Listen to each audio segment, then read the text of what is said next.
Welcome to another edition of It's Still Real to Me. Everything on Zaslow Show 2.0 we know is brought to us by my friends at Anidjar and Levine, accident attorneys. If you've been involved in an accident, if you're dealing with an injury, 800-747-FREE. That's 800-747-3733. Anidjar and Levine, accident attorneys. First, you get into an accident, then you call 911 immediately. After that, you get an attorney on the phone right away when you call Anidjar and Levine. You will speak to an attorney right away on the phone. 800-747-3733. You take care of your health. You let them take care of getting you whole, getting you the money that you deserve. They will take care of you. Mark Anidjar, Glenn Levine, Ellie Anidjar. I'm only sending you to people I trust. Come on now. If you're listening right now, It's Still Real to Me. If you're listening to anything Zaslow Show 2.0, you're practically one of my closest friends. Anidjar and Levine, accident attorneys,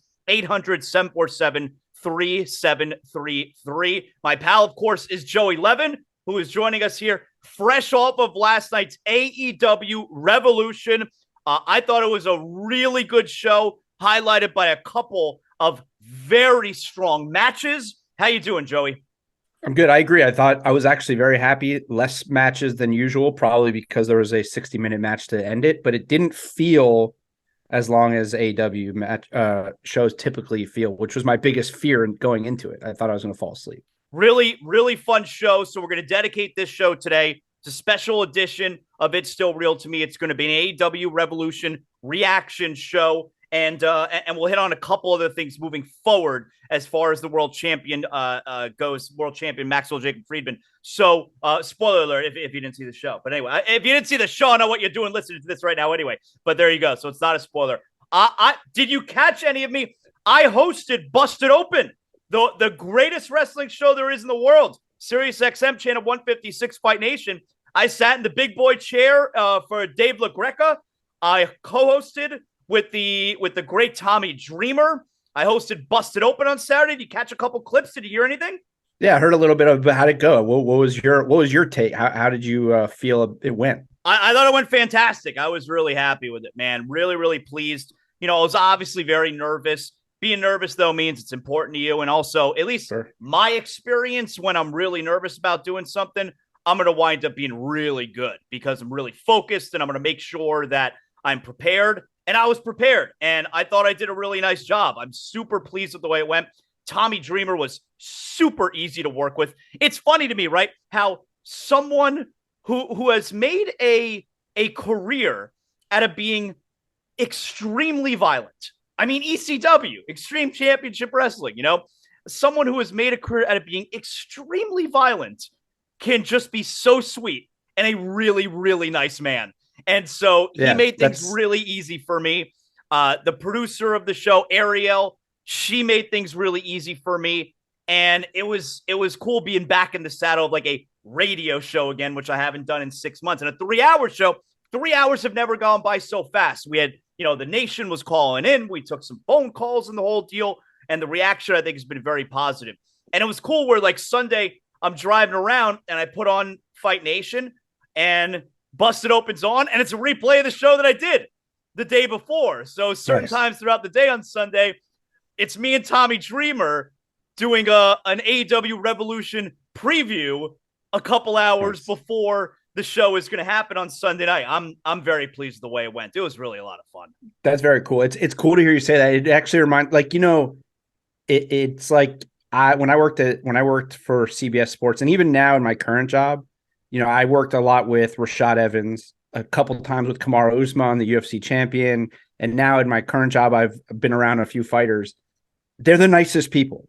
And I think part of that is like when you've gotten your ass kicked and you've kicked people's asses your whole life, you don't need to be tough like to people. You just be a nice guy because no one's going to mess with you because you're a fucking badass. Right. So it kind of made me feel the same way when you said that about Tommy Dreamer. That's cool. Now, let me ask you this. Were some of your nerves related to like, you've been a radio host. You're basically the majority of your life. You've talked to professional athletes. You've talked to coaches. All these people. But is there a part of you, because of the nature of wrestling and being a wrestling fan, was part of the nerves like, I don't want Tommy Dreamer to think I'm a mark? Like it wasn't that I wanted Tommy. I didn't want Tommy Dreamer to think that I'm a mark or think that I'm a dork. You know, right. My entire MO was I wanted to make sure that everything that comes out of my mouth is super respectful. That was my main MO. I'm not going to go on there and say so and so sucks. I don't like them. Like my entire MO was I need to be as respectful as I've ever been about this business, which is this guy's life and essentially what this show is about. So that was my main concern. Not that I don't want him to think that I'm a mark or some dork. I wanted to make sure that I am 1000% respectful and that he knows that I have a tremendous amount of respect for what they do for a living, because I felt like I was in the club for 3 hours, you know, like that, like I was on the inside for 3 hours. So I wanted to make sure that, you know, whoever I was hosting with, which in this case was Tommy, and everyone else who's a part of that show, from LaGreca to Bully Ray to Mark Henry to Thunder Rosa to Mickey James, that no one was going to listen to that and think that I wasn't being respectful of their livelihood. That was my main MO. Nice. No, that's good. I wouldn't. I mean, might have thought of it if I was in your shoes, but it really didn't even strike me that way. So that's a good way to go into it. Sounds like it was awesome. So it went great. So very good. So last night, look, let's start with the main event. All right, let's start with the championship. The first thing I'm going to tell you, 60-minute Iron Man match. I'm not a huge fan in general. 60 minutes is a long time. Like, I'm sitting there and all right, buckle up, you know, and I looked at my phone to check out the time so I can keep track. Like, all right, I got another 20 minutes of this match. I got another 15 minutes. Like, and it's late already. The match started at 10:41 p.m., you know? So, all right, I got 60 minutes. I got to buckle up. Like, we're in store for, you know, quite a bit here. And I will tell you, there was not a single moment in the match where I thought it lagged. I didn't think it was slow. I thought the whole match was interesting. I thought the whole match was exciting. And for anyone who was concerned about MJF being able to go for 60 minutes, like myself, that was a main question I had last week. Can he go for 6 minutes? Which, by the way, dude is shredded. I mean, unbelievable shape. And I really think last night MJF solidified himself, which was why I thought he was a lock to win the match, because if he wins that match, it really solidifies himself as a big-time world champion. I thought he absolutely did that last night. I think he comes off looking like one of the best wrestlers in the world right now. I thought he looked like $1 million last night. I would take it a step further. I think he's the best wrestler in the world. I think last night makes him the best wrestler in the world. Like, and I know some people are going to think that's blasphemy and think that's crazy, and they're going to say all the stuff Roman's doing. That's fair, and that's like, yeah. I mean, who might argue if you think Roman Reigns is currently the best in the world? But I will say this, and it was what I was thinking during the match, and MJF kind of said it in the media scrum afterwards. He comes in and he's yelling at Dave Meltzer. He's like, Dave, what are you going to say now, Dave? Who's the best in the world now, Dave? I think it was Meltzer. He kept saying Dave, so I'm assuming it was Meltzer. Yeah. But what he said was, I don't need a group. I don't need other people with me. I don't need some guy talking for me, telling me what to do, pulling all my strings. I'm the best in the world. Do you think that was in response to Dax Harwood's recent comments about where the Pinnacle went wrong? And that MJF. I don't remember the. It was recently. It was within like the last 2 weeks where he spoke about, you know, that the Pinnacle was really dead on arrival, and that was because there was one guy who thought he was above it and one guy who thought he was better than all of us, and it was never going to work. Well, he was, and he's probably right, and that was probably part of it. I think I genuinely look. We mentioned it a couple weeks ago, or maybe even last week. I think MJF watches WWE. Like I told you, I think he was seeing like Cody's promos and what he was doing with Heyman, and then like trying to one up him. I genuinely don't think right now MJF is competing against AEW. I think he's trying to compete against what's going on in WWE. And when he says something like, I don't have a guy with me telling me what to do, talking, I kind of think he's taking a shot at Roman, because I think he genuinely wants to be considered the best in the world. I know there is an aspect of kayfabe to his whole thing. I know he kind of like lives the gimmick, right? But there is a genuineness to when I hear him talking in that media scrum where he says, my only goal is to be the best wrestler ever.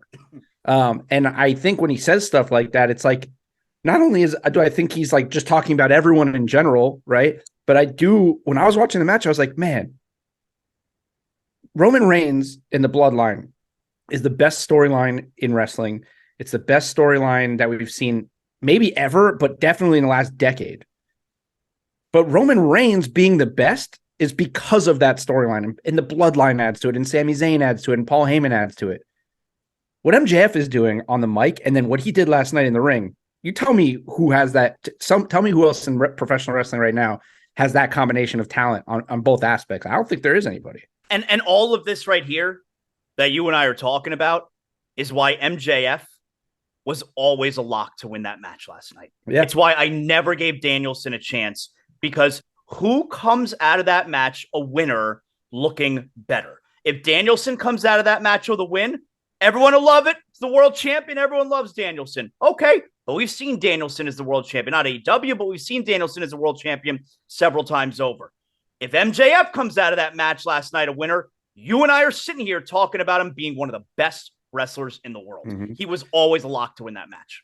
Yeah, and he did a little bit of everything. Like, obviously he cheated to win, which is what he does.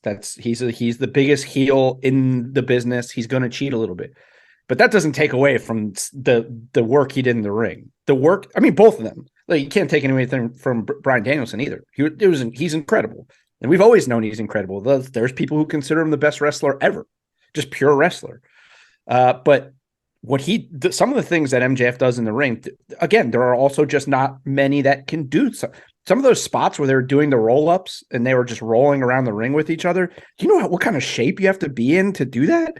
Well, that was the big question, was cardio-wise, can MJF, do this? And I was more concerned about Daniel Bryan or Bryan Danielson. I've been following MJF on social media, and lifting heavy and looking jacked doesn't necessarily mean that you're cardio. But I've been looking at this guy and I'm like, this dude is a freak right now. Like, unbelievable shape. In the best shape obviously of his life. But I feel like you go back like a couple years ago, his body looked more like the Miz. A little bit soft. A little soft. Well, or like Daniel Bryan. I mean, Daniel Bryan's not like the most jacked wrestler in the world. But now, I mean, this MJF, like, he's out there looking like Finn Balor. You look at his abs, he looks like Finn Balor. He said, and again, take it for what it is, because it's a post-fight media scrum. He said that since Bryan Danielson announced that he wanted a 60-minute Ironman match, which was about 2 months ago, every morning he wakes up at 5 a.m. He does a cold plunge, and he does... It's got to be so bad at 5 a.m. to do that. Cold plunge, 45 minutes of fasted cardio, then he eats 12 ounces of oatmeal and 12 ounces of something else. Then he gets in the sauna. Then he goes to the gym and lifts as heavy as he can every day for the last 2 months. Sounds awful. Yeah. He said, I have been killing myself. I've been making myself miserable for 2 months. Sounds awful. And to be honest, that could be bullshit, but you look at the guy. I don't think it's bullshit. I think it's real. I think it's real what he's doing. It's incredible. Let's talk about the spot in the match that everyone was talking about throughout the entire match. So MJF goes into the crowd within the first few minutes. Crowd's yelling at him. He's getting in their face. Fuck you. Fuck you. I mean, he lives it, man. And then he turns to this one woman and he takes her beverage, which looked like water, but we now learn was apparently tequila, and splashes it in the face of her son, who looks like he's maybe 10, 11 years old, sitting down right next to her. I mean, I howled in my family room watching it when he did it. Give me your thoughts. Now, apparently, for people who don't know all the details, the boy apparently was very upset. And they took him back. Apparently, some people came there and talked to him. Then they brought him backstage with the mother. He got to meet some wrestlers, Powerhouse Hobbs, They're giving him tickets to Dynamite in Sacramento. Right, he's going to be at Dynamite this week. I don't know if that means he'll be sitting in the front again. I think that's a bad idea. I think they should do a gimmick with him. I think they should tie him in, like the kid that won the tag titles with Braun Strowman. Nicholas? Yeah. So that was a whole thing. What were your thoughts? Because this is a very polarizing thing that took place. I understand why the mom Well, now that we know it's tequila, I understand why the mom would be mad. I don't know if the mom was mad or not. I'm saying maybe she was. The reports are that she was. The reports are that she was furious. Okay, because I know the boy was very upset. Yeah. Okay. And in the post fight, they asked him about it in the media scrum. He said he thought the kid was thirsty. Yeah. Oh, he was just like but Tony Khan was like, we had a very real. He's like, this is not a joke. We had a very real conversation. Blah blah. But when I saw it, I was like, this is real. That is not a plant. Yep, I did not think it was a plant. My immediate reaction was that is a real thing that just happened. Yep. And I didn't care. I thought it was just a kid that got splashed with water. And I was like, it was water at first. They poured tequila on a kid. Now, again, 24 hours later, I can understand the kid being disappointed. He's a young kid. He was probably a Bryan Danielson fan. Bryan Danielson fan. Probably hates MJF because he probably still thinks wrestling's real and heels and faces and all that. But I'm 36 years old. When I was not 8, 9, 10 years old, if I was at a wrestling event and The Rock at the peak of his being a heel came into the crowd and threw tequila on me, today at 36 years old, I'd be telling that story to everyone I met. Right. But that kid just got a life experience. Right. I mean, he doesn't know it yet, but he did. Yeah. That kid has that story like for the rest of his life, especially if MJF goes on to be like a crossover Hollywood star, right? Who knows? He's 25 years old, 26 years old. This kid could go on to be a huge mega star that everyone knows. Well, and that kid is going to be in college. He'd be like, yeah, guy threw tequila on me one time. It was sweet. I was 10. I cried, but it's awesome now. You know? I was and still am totally good with it. Totally good with it. I love that kind of heel shit, but I would also say, and the most famous, I think, recent one with WWE was actually NXT, and it was Sasha Banks, and it was Bayley's big fan, Izzy, at one of the takeover events where, she took like the scrunchie and made Izzy cry. And it was like, that's amazing. I love it. I don't think AEW, I don't think that they give the impression, I don't think they promote themselves as a family-oriented show. No. Earlier in the show, Earlier in that show, you had a freaking death match. All right. And someone got buried alive. I don't think AEW fancies themselves a family show the way WWE was. I guarantee you no stars are doing that in WWE because they fancy themselves a family show. Right. I don't think AEW fancies themselves a family show. And if that's the case, I think if you're a parent bringing a kid to a show, you need to explain a couple things, how things work. Yeah. And if this happens, it's not a big deal. It's part of the show. I think there's an element where the parent needs to prepare the kid, especially when you're sitting that close. I mean, I took my kids last year to Revolution. It was the dog collar match between CM Punk and MJF, and it got very, very bloody. And there was one moment where they were very close to us because we were ringside right in front. And my son is like, I want to pat CM Punk on the back when he's all bloody. And I'm like, please don't get either one of their blood on you, Yeah. And so we have to have a conversation. So we've seen what happens to fans when they touch CM Punk. Yeah, he slapped the shit out of a guy at one time. Right. I'm like, please don't get either of their blood on you. That's like, we are not doing this. And you got to have a conversation at this show. It's part of being a parent. And look, I'm not trying to fault the woman. All right. But my perspective is I don't fault the company in this spot. I'm not faulting MJF for being who he is in this spot. I don't have a problem with what took place. I mean, I howled watching it, So match was awesome. Is there any part of you that thinks it's still a huge work? No, not at all. There's a small part of me. There's like a 5% piece of me that thinks they put this out to the reporters. Like they're working the reporters too. Maybe I don't know. But they were perfectly placed for the moment. And the kid was sitting and the mom was standing. There's elements. I don't think you can necessarily get a kid to feign that he's very upset. Like it sounds like the kid was crying, sitting there. Yeah. I don't think you're going to get a kid to fake that. The mom did look shocked when it happened. Yeah, of course. The match was awesome. I loved, obviously, you go to the sudden death and MJF wins in the sudden death. He cheats. That's what you want, obviously. Hits him with the oxygen mask. And now MJF's a made man. Like he is. If he wasn't before, he's a made man now. the day after. Loved it. The Texas Death Match should really have been called a Texas Death Match. Should have been called just a barbed wire match, right? It sucked. I hated it. I didn't like it either. I didn't enjoy it. I didn't enjoy it. I thought neither guy needed it. And actually, I mean, I shouldn't say that. Look, make it a last man standing match.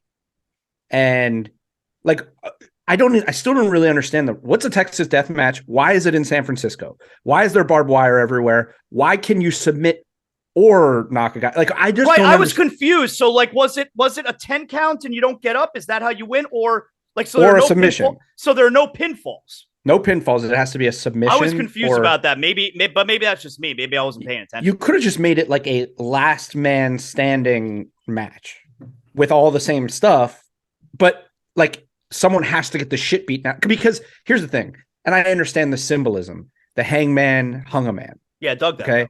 I dug the ending. I like the finish. That's fine, but like that doesn't make like, so to me, my problem with the finish is Hangman Page is not the better professional wrestler coming out of this than Jon Moxley. He just hung him. I would prefer this guy, this tough guy who has run down Hangman Page all this time and talked about how he knocked him out and put him in the hospital and he's not built for this. I want Hangman to beat the shit out of Moxley so bad that he can't answer the 10 count. Not that he taps out because he's being literally murdered. Like, which is fine. I get the symbolism, but like, I just, for me, the problem I really had with the ending is the match. I didn't like it. The bleeding and the barbed wire, and it was just stupid. But the real issue I had with the ending is that it leaves the door open a little bit for this not to be over. And I hear what you're saying there. I really need it to be over. I hear what you're saying. I know, but don't you see like a little bit for it to still not be over? Yeah. Couldn't Moxley just come out and be like, "You didn't beat me. You hung me with a chain. This isn't." Yeah, over. But I can't see Moxley doing that because this is Moxley's whole shtick. He's violent. He's sick. This is his area. This is his territory, and he got beat at his own game. So I don't see Moxley being the one to say, "You didn't really beat me in a wrestle." Moxley doesn't want to wrestle. Moxley wants to be violent. And this guy was more violent in this spot because he almost killed you. Yep. So yeah, they could have just called it a death match. I'm like stuck on the Texas thing. Like what made it? And they weren't in Texas, right? They're in San Francisco. And so what about I guess just because it's Hangman, right? Is that why? But wasn't it Moxley who said Texas death match? I don't know, but maybe it's because Hangman's not from there. He's from Virginia, right? But still, when you think of a cowboy, you're thinking Texas, right? Yeah. I also hope that music he came out to was just like a one-off. Oh, really? I liked it. I like it. But it's good music, but there's a pop with his other music that you get from the crowd. Like the beginning of this music was like a little slower. But when you hear the dun dun dun dun dun dun like that part, everyone goes nuts because all right, we got Hangman. There's just something a little slow about it. It wasn't bad music. I like the beginning.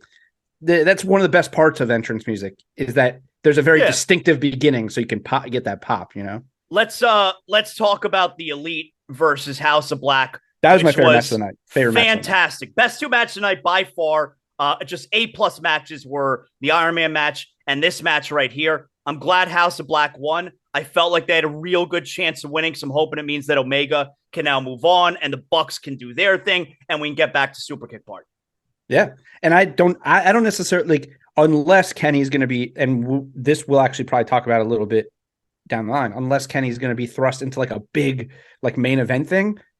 I'm not even necessarily saying that Kenny himself can't have a feud with Malachi Black. God, when the two of them, once they both got tagged in and they were standing there, I didn't even think about it beforehand, which I guess is on me, but I was like, oh yeah, like I need to see more of this. I felt that way, but I also felt that way when he was face-to-face with Buddy Matthews. I also felt that way when he was face-to-face with Brody King.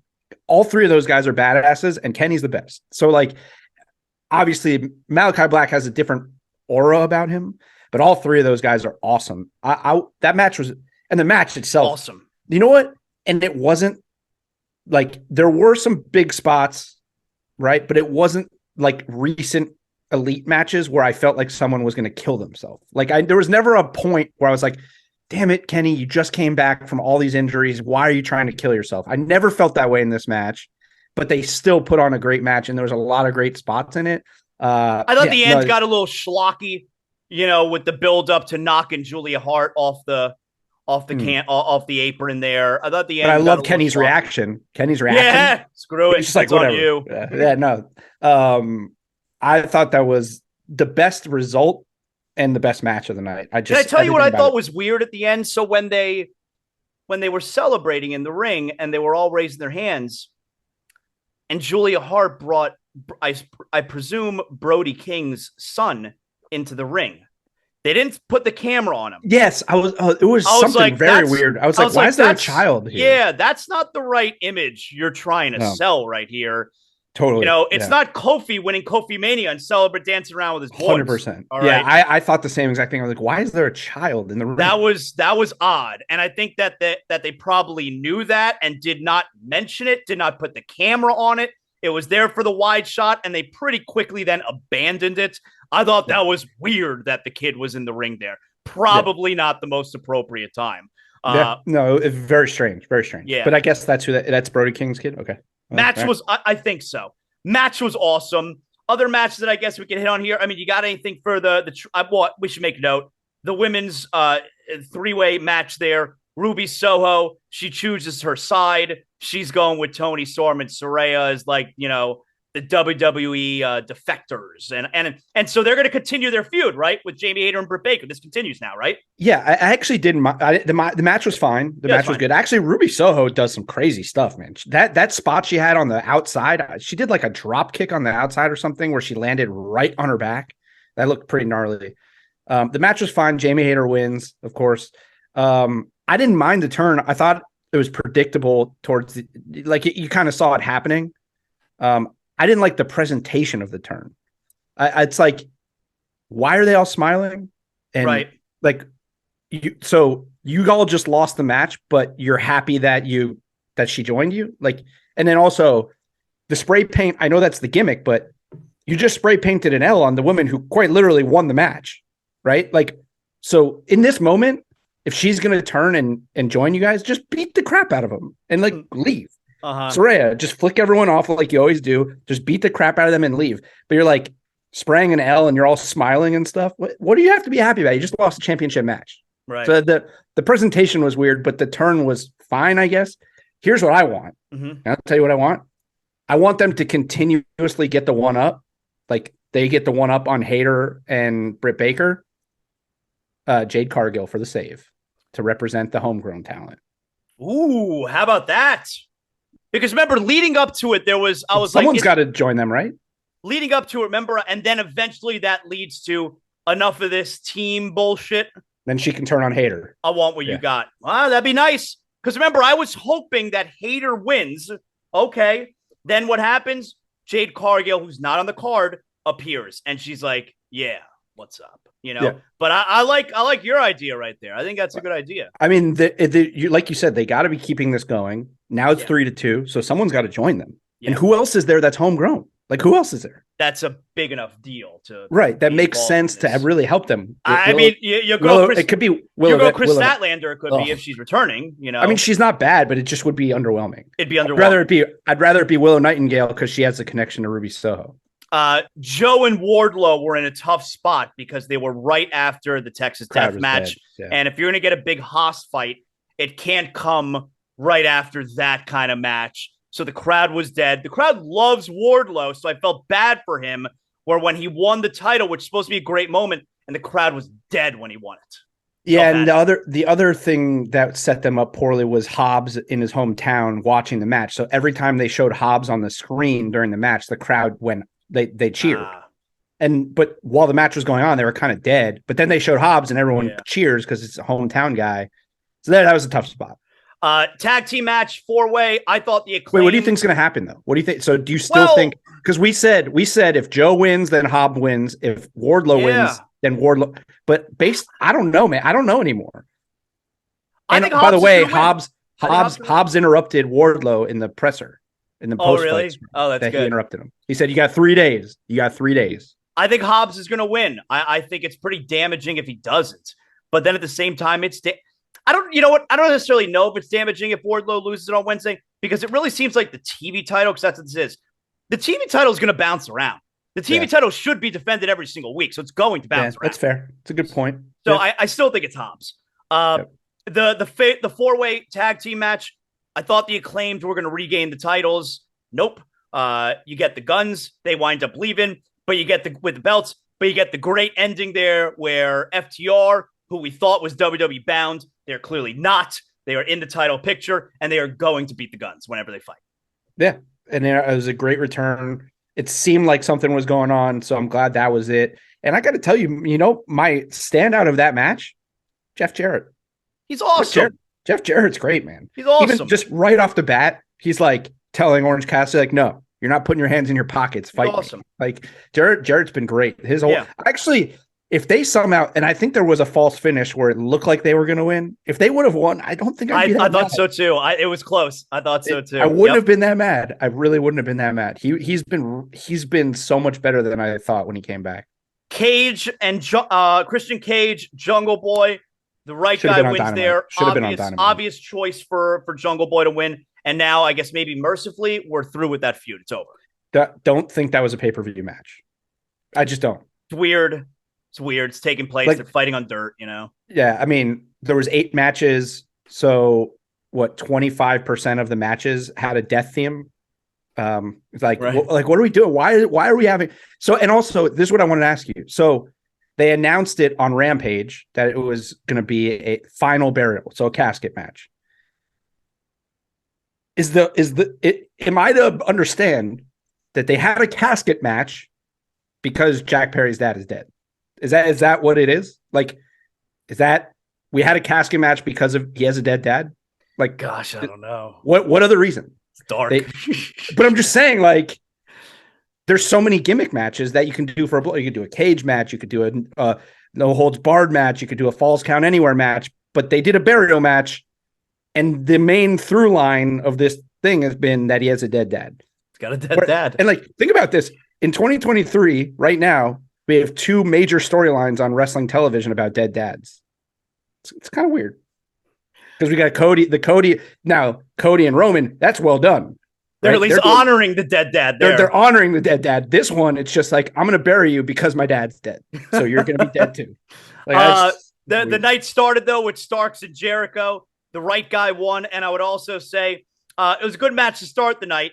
And you knew that Starks was going to win because you got to get the crowd going. Crowd's got to be happy after the first match. So Ricky Starks ends up winning in a spot that I felt like otherwise Chris Jericho usually wins. But I think the right guy won in one there, and I felt it was pretty obvious when they were opening the show. Had to. I will pose another question to you that I was asked as this match was going on. Why wasn't Chris Jericho immediately disqualified when Sammy Guevara came out? I don't know. JAS was banned from ringside. That's a disqualification once he came out. I guess because things got evened up real quick. Well, is it because he didn't make it all the way down the ramp? He didn't actually get to ringside. Action Andretti stopped him. So since he was on the stage still, technically, he never made it to ringside. That's not ringside. That's not ringside. That was my justification, but otherwise, it's a good question because technically he broke the rules. Joey, let's circle back to the main event. Your champion's MJF. Top 5 programs for MJF now that he just beat Bryan Danielson. Count it down for dramatic purposes from 5 to 1. Go ahead. Yeah, and to be honest, after I sent you this idea, I actually had trouble coming up with 5 because I just don't think there's 5 guys that at the moment can be in that. But I got so 5 and 4 are tough for me. Sure. But 5 is Miro. Comes back with Lana. You can play off the you lost your wife. Look at my hot wife. Okay. Adam Cole Bebe, who's obviously just a top guy, needs something good. I don't think it'll be right away. Hangman. The only reason I have Hangman at 3 is because this was my bold prediction. I think towards the end of the year, Hangman will be fighting for the soul of AEW when MJF is teasing the war of 2020, the war for 2024. He's going to protect AEW, and that'll be the feud to end the year. 2 is Ricky Starks. And Probably should be one because they got to do something big with Ricky Starks or else he's going to lose momentum again. So that's probably the right one. One for me, Kenny Omega. Yeah. Right away. Kenny Omega, and it's easy. Kenny Omega. You think you beat the best in the world? Nah. This is the real best in the world right here. So here's what I got. There's some similarities between our top 5. Number 5 for me, I got Darby Allin. I think it'd be fun. It's someone easy to feed to the champ. Darby's not going to beat him. So I got I think, him telling Sting he's an old man, that whole thing. You get major heat if he's saying that shit to Sting. So I like that. Darby Allin, I got him at number 5. Number 4, I got Adam Cole as well. It'd be a lot of fun. It gives Cole something to do right now. He's obviously not going to be the world champion anytime soon. So putting him in a high-profile program like this, I think that makes sense. Number 3 for me, I got Kenny Omega at number 3. The only reason I don't have it at number 1 is because when Omega fights him, I think he's going to beat him. And I don't think it's coming anytime soon. Yeah, that's so I got Omega at number 3. Number 2, I got Ricky Starks. I feel like there's so much left unfinished from the first time they fought like 6 months ago, whatever it was. Like, let's get back after that. Starks is coming off a big win. He's done with the Jericho Appreciation Society. He beat Jericho, biggest win of his career. Let's get back at MJF now. Number 1 for me, pretty obvious now at this point. I mean, he gets past Moxley, beats him at his own game. Hangman Page, I think, is up next for MJF. I don't think he's going to beat MJF, but I think it works well for both guys. Hangman back in the title picture is good for Hangman.